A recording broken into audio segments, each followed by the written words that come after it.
சென்னை அசோக் நகர் அரசு பள்ளியில் சர்ச்சைக்குரிய வகையில் ஆன்மீக சொற்பொழிவு நடத்திய விவகாரத்தில் அப்பள்ளி தலைமை ஆசிரியரை சஸ்பெண்ட் பண்ண விடமாட்டோம் என்றும் சாலையில் உட்கார்ந்து மறியல் செய்வோம் எனவும் பாஜக பெண் கவுன்சிலர் உமா ஆனந்த் கொந்தளித்துள்ளார். இந்த தமிழக அரசாங்கம் கல்வித்துறையில் திருக்குறள் கற்றுக் கொடுக்கப்பட மாட்டாது. குழந்தைகளுக்கு நீரில்லா நெற்றிப்பால் யார் ஆலயம் தொழுவது சாலமும் நன்று, கோயில் இல்லாத ஊரில் குடியிருக்க வேண்டாம் அப்படின்னு சொன்னது. அது எல்லாத்தையும் ஔவையார் எடுத்துட போறாங்களா? அடுத்து ஔவையார் படத்தை அழிக்க போறாங்களா? ஔவையார் படத்தை எடுத்துட போறாங்களா? அதுல where are they going to draw the line on this? இதுல ஏன் ஒரு பொய் பிரச்சாரம்? ஆர்எஸ்எஸ்க்கு அகைன்ஸ்டா குழந்தைங்க, ஸ்கூல் குழந்தைங்க ப்ரொடெஸ்ட் பண்றாங்கன்னுட்டு ஏன் திசை திருப்புறாங்க? நான் இன்னொன்னு கேட்கிறேன். இப்போ ரம்ஜான் இப்போ ரீசெண்டா நடந்தது. அதுல ஒரு வார்டு 129வது வார்டு, அதுல பப்ளிக் பார்க்ல, கார்பரேஷனோட பார்க்ல ஏன் நமாஸுக்கு அலோவ் பண்ணாங்க? அப்போ நான் அப்புறம் உடனே இவருக்கு லெட்டர் எழுதி போட்டேன், மெசேஜ் அனுப்பினேன். அப்ப நான் அடுத்து நாளைக்கு விநாயகர் சதுர்த்திக்கு நான் அந்த பார்க்ல வைக்கிறேன்ற விடுவாங்களா? என்ன விடுவாங்களா? விநாயகர் சதுர்த்திக்கு விநாயகர் சிலையை வைக்கிறேன் கார்பரேஷன் பார்க்ல, என்ன அலோவ் பண்ணுவாங்களா? அவங்க நமாஸ் பண்ண அலோவ் பண்ண இந்த கார்பரேஷன் அடுத்து என்ன விடுவாங்களா? இவங்களுக்கே வேண்டப்பட்டவங்களுக்கு அலோவ் பண்ணுவாங்க, வேண்டாதவங்களுக்கு விட மாட்டாங்களா?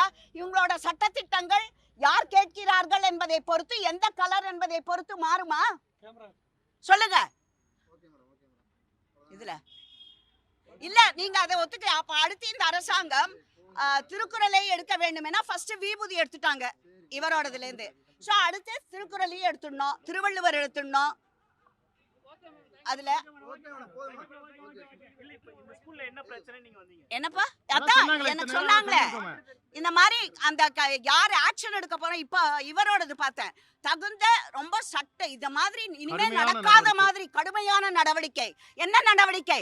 ஔவையார் எடுக்க போறீங்களா சிலபஸ்ல இருந்து? திருக்குறள் எடுக்க போறீங்களா சிலபஸ்ல இருந்து? திருவள்ளுவர் மறைக்கப்பட வேண்டிய மனிதரா தமிழகத்தில்? ஔவையார் மறைக்கப்பட வேண்டிய இவங்களா? தமிழில் இருந்து தமிழ்ன்றாங்களே, இவங்கெல்லாம் இல்லாம தமிழ் உண்டா? ஔவையாரும் திருவள்ளுவரும் இல்லாமல் தமிழ் உண்டா? நான் கேட்கிறேன். இது அவர் பேசினார் தானே சொல்றீங்க. அவர் மேற்கோள் காட்டியது திருவள்ளுவரிடம் இருந்து தானே. இம்மை மறுமை அதை பத்தி தானே பேசுறாங்க. நீங்க இல்ல பாருங்க, இம்மை மறுமை அதுல நீங்க எங்க கருத்தை கேட்டீங்க, எங்க கருத்தை சொல்லிட்டோம். நாங்க எங்க கருத்தை நீங்க கேட்டீங்க, அதை சொல்லிட்டோம். வேற ஏதாவது ஒரு நிமிஷம் அம்மா, வேற ஏதாவது நீங்கன்னா பள்ளிக்கல்வித்துறை அமைச்சர்கிட்ட போய் இந்த மாதிரி கவுன்சிலர் உமா ஆனந்தனும் பிஜேபியில இருந்து வந்து நீங்க திருவள்ளுவரை எடுக்க போறீங்களான்னு கேட்கறாங்க. அதனால திருவள்ளுவரை பாடத்திட்டத்திலிருந்து தமிழக அரசு நீக்க போகுதுன்னு சொல்றாங்களே அப்படின்னு நீங்க அவர்கிட்ட கேள்வியை வாங்கிட்டு அதுக்கு பதில வாங்கிட்டு என்கிட்ட வந்து பேசுங்க. அவர்கிட்ட போய் நீங்க கேள்வியை கேளுங்க, ஔவையாரை வந்து ஏன் எடுத்தீங்கன்னு கேளுங்க. அதை கேட்டு வந்து எங்கள்கிட்ட நீங்க கேள்வி. செய்திகளை உள்ளது உள்ளபடி தெரிந்து கொள்ள ரெஃப்ளெக்ட் நியூஸை சப்ஸ்கிரைப் பண்ணுங்க.